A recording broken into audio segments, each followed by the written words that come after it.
Yes, good morning all of you. आज हम लोग बात करेंगे एक नए चैप्टर के बारे में जिसका नाम है तरंग या वेव। ठीक है, हम लोगों ने डेली लाइफ में ऐसे कई उदाहरण देखे हैं जिसमें हमने तरंग को अनुभव किया है। ठीक है, जैसे मैं बात करूं अगर तरंग के बारे में, तो जैसे ही अपन जैसे किसी पानी के अंदर पत्थर को गिराते हैं तो पत्थर के गिराने के बाद में जो डिस्टरबेंस क्रिएट होता है वहाँ पे, जैसे जहाँ पत्थर गिरा वहाँ से स्टार्ट होगा और फिर ऐसे गोल गोल ऐसे घेरे से बनते जाएंगे। वो जो गोल गोल गोल गोल आगे बढ़ता जा रहा है वो डिस्टरबेंस या वो एक तरीके से जो प्रोग्रेशन है वो तरंग है। ठीक है, तो यहाँ इसके अलावा आपने जैसे देखा होगा कि जैसे कहीं मान लो साइकिल की पूरी एक लाइन है और उसमें बहुत सारी साइकिलें ऐसे खड़ी कर रखी है और उसमें से कोई एक साइकिल अगर गिरती है तो ऐसे वन बाय वन आगे की साइकिलें सारी गिरती जाती है। तो ये एक फ्लो है, वो एक तरंग है। ऐसे ही हम लोगों ने देखा होगा कि जैसे मान लो कोई लाइन लगी हुई है भीड़ में और उस लाइन के अंदर जैसे पीछे से कोई आदमी धक्का मारता है तो वो धक्का वन बाय वन करते करते आगे जाता है। वो जो प्रोग्रेशन है वो एक तरंग है। ठीक है, ऐसे ही हम लोग तरंग की बात करें तो हम तरंग को कहेंगे कि तरंग एक ऐसा डिस्टरबेंस है जो किसी माध्यम के अंदर एक स्थान से दूसरे स्थान पर ऊर्जा एवं संवेग का स्थानांतरण करता है। ठीक है, लेकिन खास बात यहाँ पे यह है कि तरंग संचरण के दौरान या तरंग में ऊर्जा एवं संवेग के संचरण के दौरान माध्यम के कण गति तो करते हैं लेकिन स्थानांतरित नहीं होते हैं।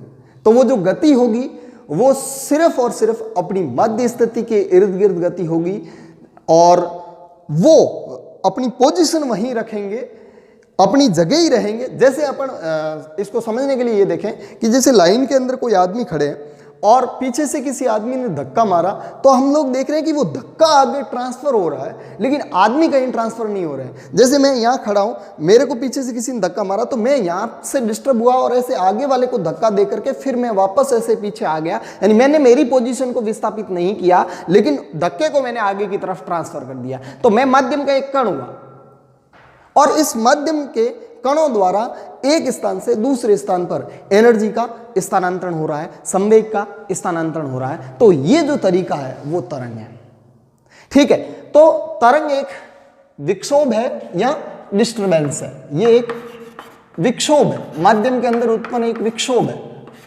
ठीक है, ये डिस्टरबेंस है एक तरह से।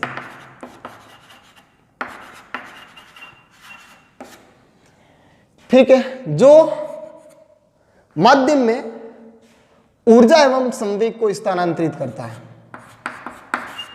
ऊर्जा एवं संवेग स्थानांतरित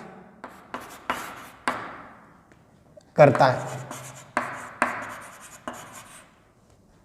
इस दौरान माध्यम के कण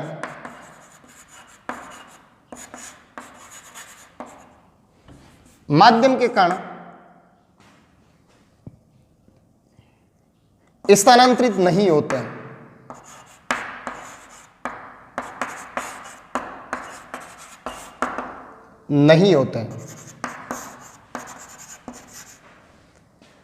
तरंग संचरण, तरंग एक विक्षोभ है, एक डिस्टरबेंस है जो ऊर्जा एवं संवेग को एक स्थान से दूसरे स्थान पर स्थानांतरित करेगा। इस दौरान माध्यम के जो कण हैं वो स्थानांतरित नहीं होंगे, जबकि माध्यम के कण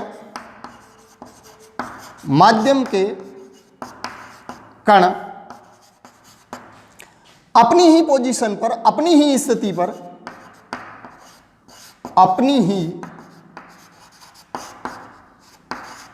पर, सिंपल हार्मोनिक मोशन करते हैं।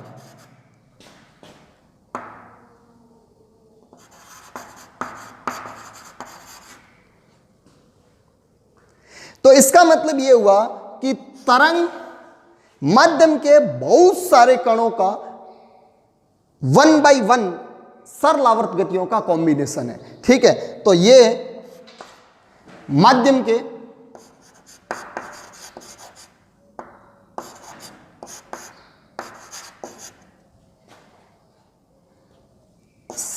सभी कणों या सभी की जगह मैं कहूंगी माध्यम के कणों का क्रमागत सिंपल हार्मोनिक मोशन है। जैसे फर्स्ट माध्यम का फर्स्ट कण हूं तो मैंने ऐसे अपनी पोजीशन पर ये सिंपल हार्मोनिक मोशन किया, तो जैसे ही आगे वाला जो आदमी है उसको जैसे ही धक्का लगा तो वो आदमी अपनी पोजीशन पर ऐसे सरलावर्त गति करेगा, फिर अगला, फिर अगला, फिर अगला, ऐसे हर एक माध्यम का पार्टिकल अपनी ही पोजीशन पर सरलावर्त गति करेगा, अपनी ही माध्य स्थिति के इर्द गिर्द सरलावर्त गति करेगा, और इस दौरान वो अपनी एनर्जी को आगे वाले कण को ट्रांसफर करेगा, फिर आगे वाला कण अपनी पोजीशन पे सरलावर्त गति करेगा, फिर वो आगे वाले को ट्रांसफर करेगा, फिर वो आगे वाले को ट्रांसफर करेगा, फिर वो आगे वाले को ट्रांसफर करेगा। ऐसे एक स्थान से दूसरे स्थान पर ऊर्जा एवं संवेग का स्थानांतरण होगा, और ये जो स्थानांतरण का तरीका है वो तरीका है वेव। तो बात समझ में आई होगी कि तरंग क्या है। तरंग एक विक्षोभ है जो माध्यम में ऊर्जा एवं संवेग का एक स्थान से दूसरे स्थान पर स्थानांतरण करता है। इस दौरान माध्यम के कण अपनी पोजीशन से स्थानांतरित नहीं होते हैं, जबकि अपनी ही पोजीशन पर सरलावर्त गति करते हैं। इसका मतलब यह हुआ कि तरंग माध्यम के कणों के सरलावर्त गतियों का कॉम्बिनेशन है। देखिए, किसी भी माध्यम में तरंग संचरण के दौरान माध्यम के दो गुणों का होना अति आवश्यक है, और वो दो गुण कौन कौन से हैं?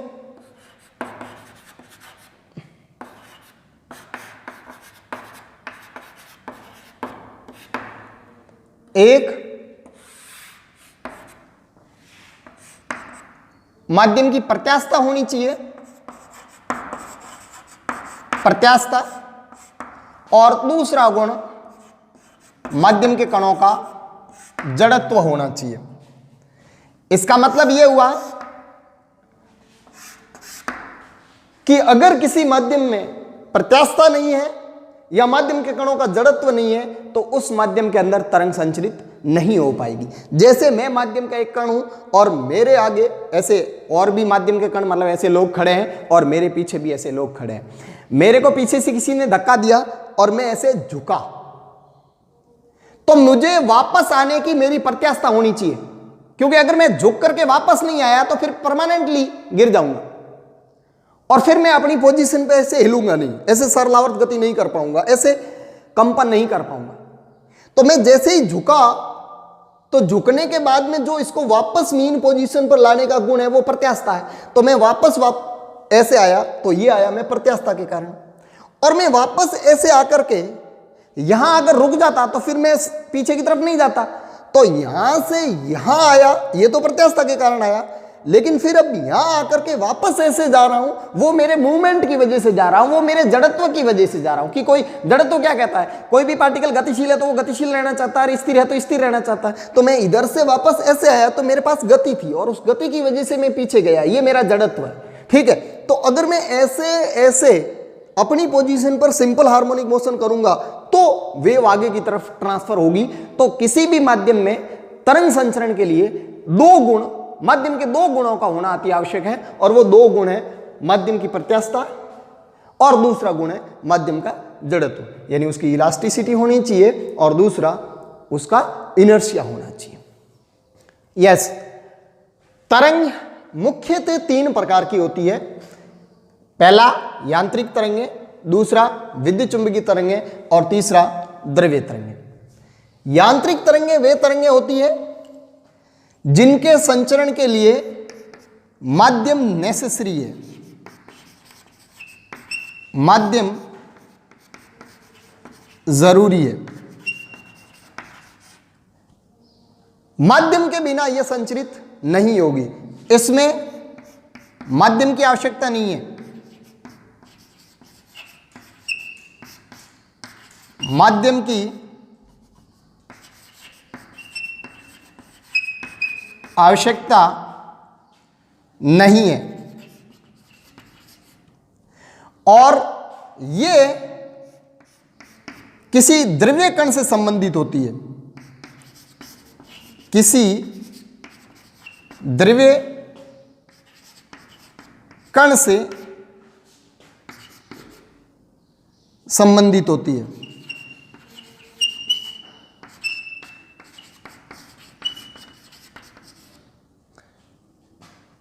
किसी गतिशील द्रव्य कण होगा यहां पे, ठीक है। तो किसी गतिशील द्रव्य कण से संबंधित होगी, वो होगी द्रव्य तरंगे। जिन तरंगों के संचरण के लिए माध्यम की आवश्यकता नहीं होगी वो विद्युत चुम्बकीय तरंगे, और जिन तरंगों के संचरण के लिए माध्यम जरूरी है वो है यांत्रिक तरंगे। जिनमें माध्यम जरूरी नहीं है वो विद्युत चुम्बकीय तरंगे, और जो किसी गतिशील द्रव्य कण से संबंधित है वो द्रव्य तरंगे हैं, ठीक है। तो यहां पे इस प्रकार की जो तरंगे हैं वो हमारे पास तरंगे हैं, जैसे ध्वनि तरंगे, ध्वनि तरंगे।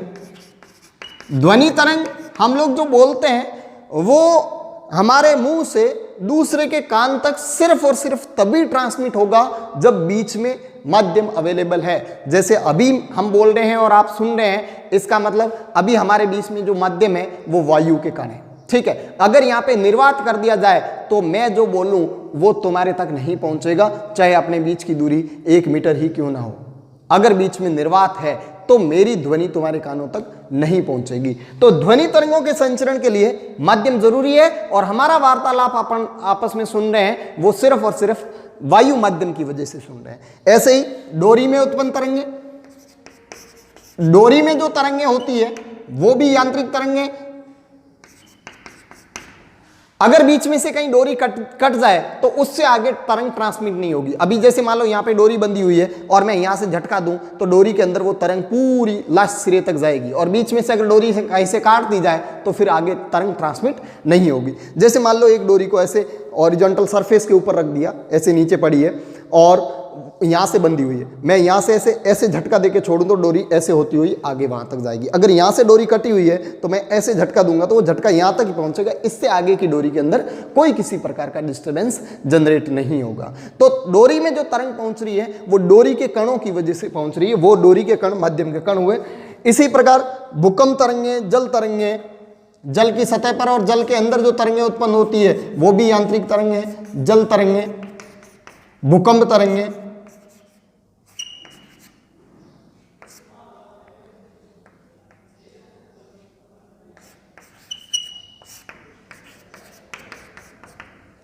ऐसे, ठीक है। विद्युत चुम्बकीय तरंगों की मैं बात करूं तो प्रकाश तरंगे,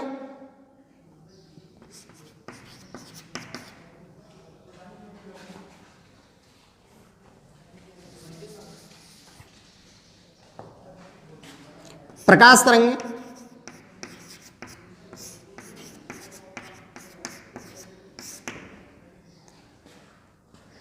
रेडियो तरंगे,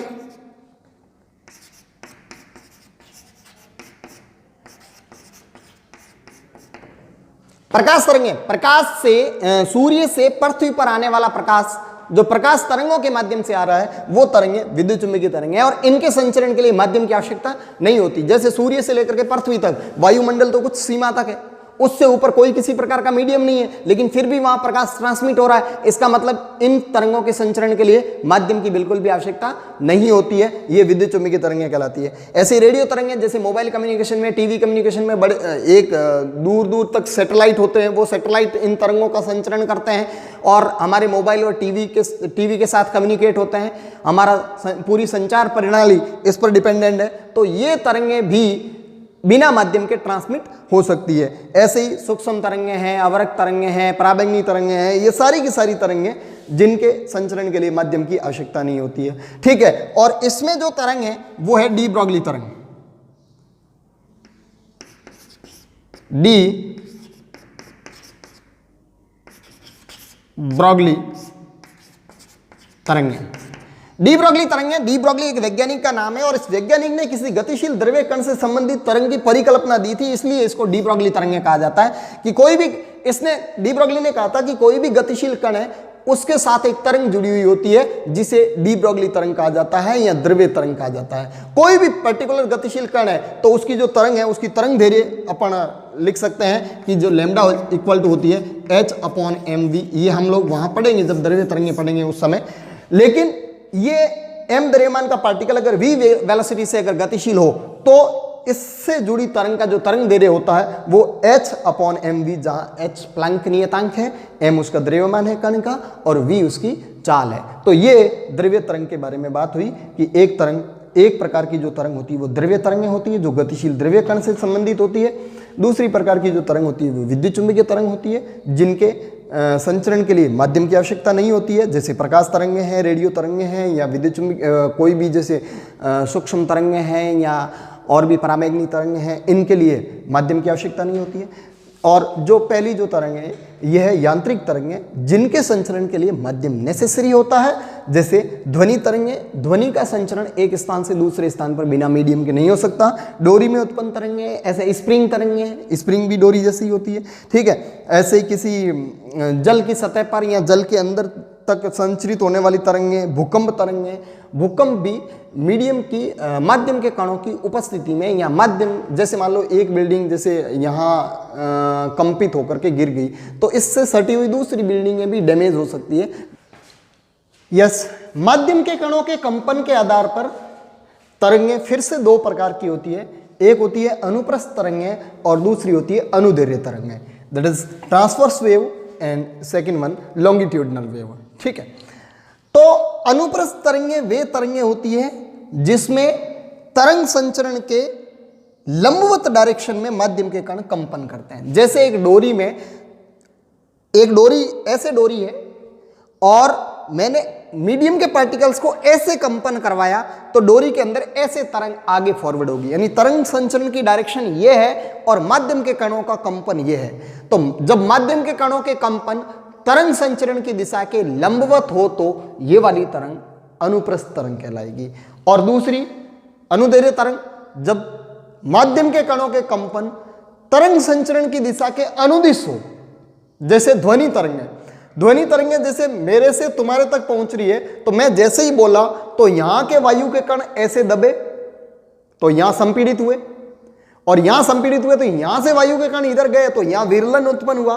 तो यहां संपीड़न और यहां विरल भाग, जिसको विरलन कहेंगे, तो ये पार्टिकल ऐसे दबे और फिर ये वाले यहां से जड़त्व की वजह से फिर से वापस ऐसे यहां गति करेंगे, ठीक है। और ऐसे गति करेंगे तो यहां विरलन उत्पन्न हो जाएगा और ये वाले पार्टिकल्स आगे वाले पार्टिकल्स को दबाएंगे तो वहां संपीड़न उत्पन्न होगा। तो ऐसे संपीड़न विरलन, संपीड़न विरलन, संपीड़न विरलन करते करते तुम्हारे कानों तक आएंगे। तो इसका मतलब ये हुआ कि ध्वनि तरंग यहां से वहां तक संचरित हो रही है।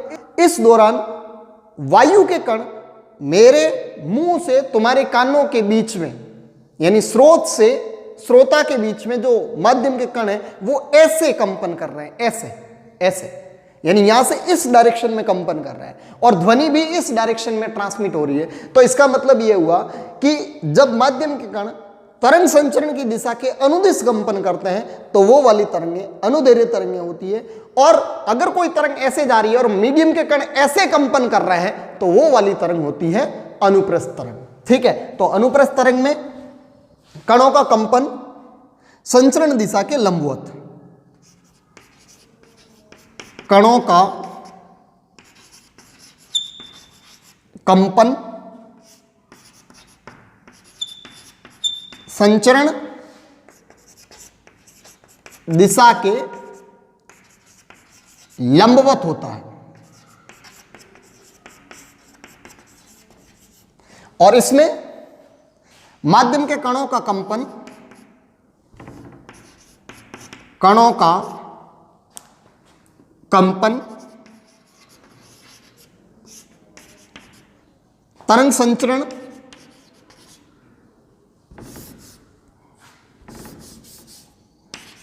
तरंग संचरण की दिशा के अनुदिश होता है।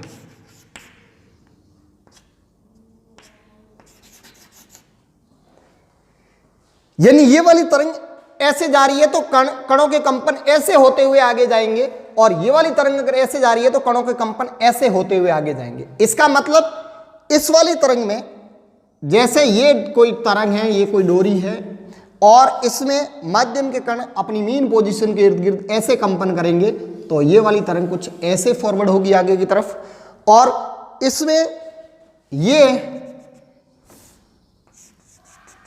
माध्यम के कण है, तो ये वाले माध्यम के कण ऐसे आगे धकेलेंगे और फिर ये आगे विरलित होंगे, फिर संपीड़ित होंगे, फिर विरलित होंगे, फिर संपीड़ित होंगे। तो इसका मतलब यहां पे माध्यम के कण बहुत कम है और यहां माध्यम के कण काफी ज्यादा है, फिर यहां माध्यम के कण बहुत कम है, फिर यहां माध्यम के कण काफी ज्यादा है, फिर यहां माध्यम के कण वापस कम हुए और फिर यहां माध्यम के कण काफी ज्यादा हुए।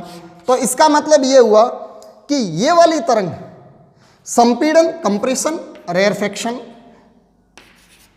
कंप्रेशन, रेयरफैक्शन, कंप्रेशन, रेयरफैक्शन, ऐसे आगे ट्रांसमिट होती है। यहां कंप्रेशन है, यहां रेयरफैक्शन है, यहां कंप्रेशन है, यहां रेयरफैक्शन है, यहां कंप्रेशन है, यहां रेयरफैक्शन है। तो ये तो हुई अनुदैर्घ्य तरंग जो संपीड़न और विरलन के रूप में आगे जाएगी, और ये हुई अनुप्रस्थ तरंग जिसमें माध्यम के कण माध्य स्थिति से जितना ऊपर गए वो तो हुआ इसका क्रस्ट, या हिंदी में कहूं तो श्रृंग, ये इसका श्रृंग है, श्रृंग या क्रेस्ट, ये शिखर पॉइंट। और जितना नीचे गए वो है गर्त, ये मध्य स्थिति से जितना नीचे गए वो मध्य स्थिति से नीचे की ओर अधिकतम विस्थापन होता है गर्त, जिसको ट्रफ कहते हैं, ट्रफ।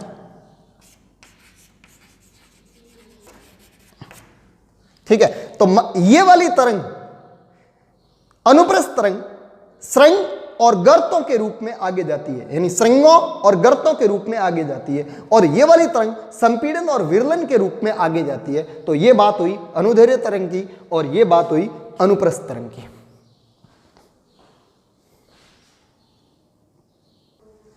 यस, इस तरंग के कुछ उदाहरणों की अगर मैं बात करूं तो अनुप्रस्थ तरंग होती है डोरी में उत्पन्न तरंगें, डोरी में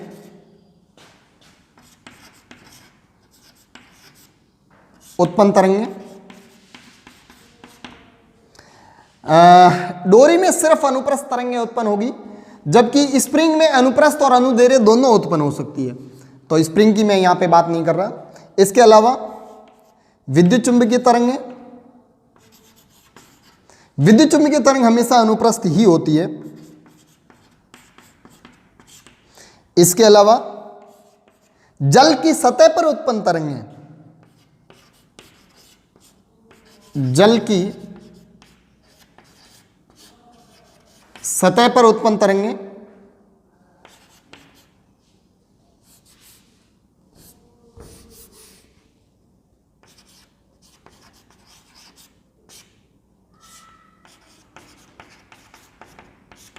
जल की सतह पर जो वो ऐसे डिस्टरबेंस आगे ट्रेवल होता है, तो उस समय जल के पार्टिकल्स ऐसे ऊपर नीचे गति करते हैं और वो विक्षोभ आगे की तरफ ट्रेवल करता है। तो जल की सतह पर तरंगें अनुप्रस्थ होती है, विद्युत चुंबकीय तरंगें सारी अनुप्रस्थ होती है, डोरी के अंदर उत्पन्न तरंगें अनुप्रस्थ होती है। इसके अलावा स्प्रिंग में भी अनुप्रस्थ तरंगें उत्पन्न हो सकती है, जैसे ऐसे स्प्रिंग बंधी हुई है, उसको ऐसे विक्षेपित करके छोड़े तो ऐसे डोरी की तरह उत्पन्न होगी, वो अनुप्रस्थ तरंगें होगी।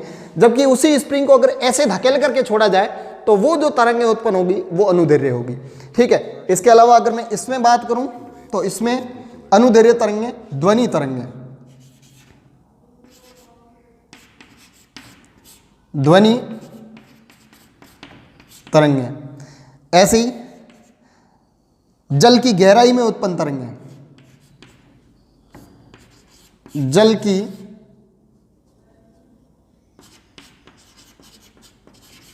गहराई में उत्पन्न तरंगें, जल की सतह पर उत्पन्न तरंगें अनुप्रस्थ होती है, जबकि जल की गहराई के अंदर जो तरंगें उत्पन्न होती है वो अनुदैर्घ्य होती है। जैसे मान लो मैंने यहां से पत्थर मारा, तो पत्थर जैसे ही जल के अंदर छोड़ा तो जल के नीचे के पार्टिकल्स नीचे दबे, फिर उसके नीचे के दबे, फिर उसके नीचे के दबे, फिर उसके नीचे के दबे। तो जल की गहराई में जैसे जैसे जाते हैं तो पार्टिकल ऐसे गति करते हुए डिस्टर्बेंस को आगे लेके जाते हैं। तो इसका मतलब जल की गहराई के अंदर सतह के नीचे की तरफ जो तरंगें उत्पन्न होती है वो अनुदैर्घ्य प्रकृति की तरंगें उत्पन्न होती है। ऐसे स्प्रिंग में भी हो सकती है, जैसे एक स्प्रिंग ऐसे बंधी हुई है और उसको ऐसे धकेल करके छोड़ा जाए तो ऐसे जो डिस्टर्बेंस उत्पन्न होंगे स्प्रिंग के अंदर वो अनुदैर्घ्य होगी। ठीक है, तो अब अपन बात करें इन तरंगों की, तो एक खास बात है कि अनुप्रस्थ तरंगों का ध्रुवण हो सकता है, अनुप्रस्थ तरंगों का ध्रुवण होगा और अनुदैर्घ्य तरंगों का ध्रुवण नहीं होगा, ध्रुवण नहीं होगा। अब ये ध्रुवण क्या है ये बात हम लोग वैसे तो आगे करेंगे, लेकिन अगर मैं छोटी सी इसके बारे में अगर मैं व्याख्या कर दूं तो अनुप्रस्थ तरंगें, जैसे ये तरंग ऐसे जा रही है तो उसके अंदर कंपन सभी लंबवत दिशाओं में होंगे और ऐसे कंपन हो सकते हैं, ऐसे कंपन हो सकते हैं, ऐसे कंपन हो सकते हैं। तो इन सभी डायरेक्शंस के कंपनों को किसी एक डायरेक्शन में व्यवस्थित करना, मतलब जैसे इसमें जो ऐसे कंपन हो रहे हैं इनको सिर्फ रखना है और बाकी सभी डायरेक्शन में जो लंबवत कंपन है उनको अगर रोकना है तो ये जो बाकी सभी दिशाओं के कंपनों को ब्लॉक करके एक डायरेक्शन के कंपनों को अगर पास किया जाए तो ये वाली जो प्रक्रिया है वो ध्रुवण है।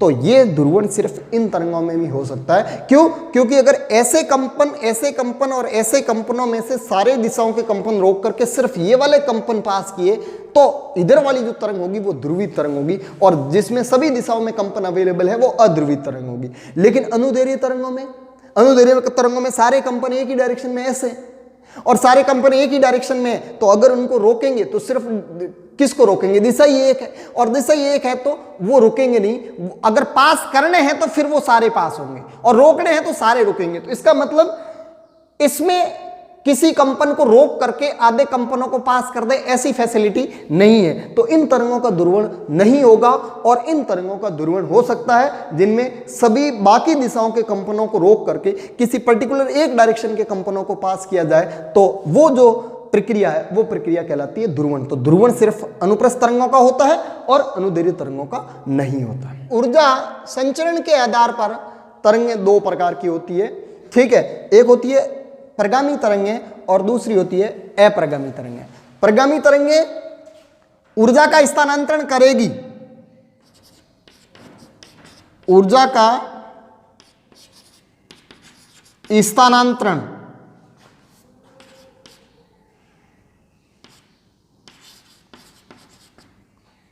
करती है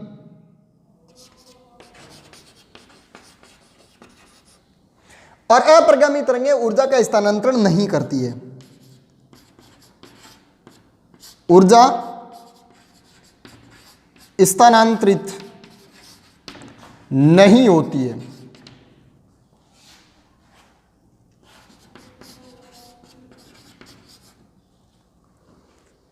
यानी ये एक स्थान से दूसरे स्थान में ऊर्जा लेके जाएगी, जबकि इस प्रकार की तरंग में ऊर्जा वहीं रहेगी।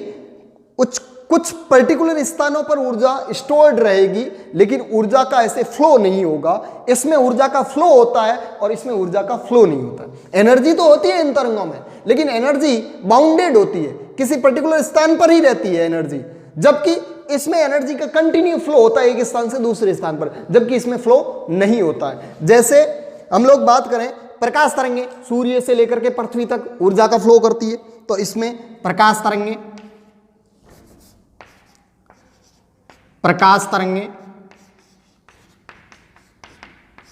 जल की सतह पर उत्पन्न तरंगें या कोई भी तरंगें जो एक स्थान से दूसरे स्थान पर ऊर्जा लेके जाती है वो सारी की सारी तरंगें प्रगामी तरंगों में आती है।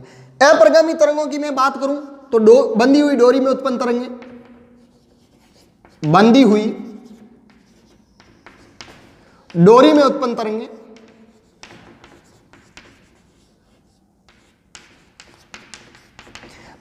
जैसे कोई डोरी बंधी हुई है और उसमें जो तरंग जनरेट होती है वो तरंग डोरी ऐसे लूपों के रूप में कंपन करेगी। जैसे यहाँ के लूप ऊपर गया, यहाँ वाला लूप नीचे गया, फिर यहाँ लूप ऐसे मान लो 2 लूपों में अगर कंपन कर रही है तो ऐसे कंपन करेगी। तो इस लूप की पूरी एनर्जी यहीं रहेगी और इस लूप की पूरी एनर्जी यहीं रहेगी। ऐसे पूरी की पूरी एनर्जी लूपों में विभक्त हो जाएगी लेकिन आगे की तरफ ट्रांसमिट नहीं होगी। जैसे दूसरी बात करूं तो बांसुरी में उत्पन्न ध्वनि तरंगें, बांसुरी में उत्पन्न ध्वनि तरंगें, बांसुरी के अंदर जो ध्वनि तरंगें उत्पन्न होती है वो तरंगें भी अपरिगामी तरंगें होती है, जो सिर्फ और सिर्फ बांसुरी के अंदर ही रहती है, और बाहर जब जाती है, ध्वनि जब बाहर सुनाई देती है तो वो परगामी तरंगों के रूप में जाती है, लेकिन बांसुरी के अंदर के भाग में जो ध्वनि तरंगें उत्पन्न होती है वो अपरिगामी तरंगें होती है। ठीक है, तो अपरिगामी तरंगें वे तरंगें होती है जिसमें ऊर्जा का फ्लो नहीं होता है, एनर्जी का फ्लो नहीं होता है, एनर्जी कुछ स्थानों पर बाउंडेड होती है, जबकि परगामी तरंगें वे तरंगें होती है जिसमें ऊर्जा का एक स्थान से दूसरे स्थान पर फ्लो होता है। यस, संचरण की विमाओं के आधार पर तरंगें फिर तीन प्रकार की होती है। एक होती है एक विमीय तरंगें, एक होती है द्विविमीय तरंगें, और एक होती है त्रिविमीय तरंगें, यानी 1D वेव्स, 2D वेव्स और 3D वेव्स। एक विमीय तरंगें जो सिर्फ एक ही डायरेक्शन में संचरित होगी, द्विविमीय तरंगें जो किसी समतल के अंदर संचरित होगी, और त्रिविमीय तरंगें जो पूरे स्पेस के अंदर संचरित होगी। जैसे मैं बात करूं कि डोरी में उत्पन्न तरंगें, डोरी में तरंगें, डोरी सिर्फ एक ही डायरेक्शन में बंधी हुई होगी, तो डोरी के अंदर जो तरंगें उत्पन्न होगी वो सिर्फ और सिर्फ 1D वेव्स होगी, यानी एक विमीय तरंगें होगी। और जल की सतह पर उत्पन्न तरंगें, जल की सतह पर उत्पन्न तरंगें, जल की सतह पर उत्पन्न तरंगें हैं वो पूरी एक प्लेन के अंदर जो तरंगें उत्पन्न होगी, जो ऐसे भी संचरित होगी, ऐसे भी संचरित होगी, ऐसे भी संचरित होगी, तो ये पूरा एक प्लेन हो गया। और इस कोई भी प्लेन के अंदर जो संचरित हो रहा है वो 2D संचरण होता है। ठीक है, और ये जैसे प्रकाश तरंगें, ध्वनि तरंगें, प्रकाश तरंगें, ध्वनि तरंगें, प्रकाश तरंगें जैसे मान लो किसी स्रोत से, जैसे बल्ब है, तो बल्ब से उत्सर्जित होने वाला प्रकाश इधर भी जाएगा, इधर भी जाएगा, इधर भी जाएगा, पूरे स्पेस में जाएगा। और मैं जो बोल रहा हूं वो इस तरफ भी सुनाई दे रहा है, इस तरफ भी सुनाई दे रहा है, ऊपर भी सुनाई दे रहा है, पीछे भी सुनाई दे रहा है, तो ये भी 3D संचरण है। तो 1D संचरण जो सिर्फ एक ही डायरेक्शन में संचरित होता है, 2D संचरण जो किसी समतल में संचरित होता है, और 3D संचरण जो पूरे स्पेस के अंदर संचरित होता है।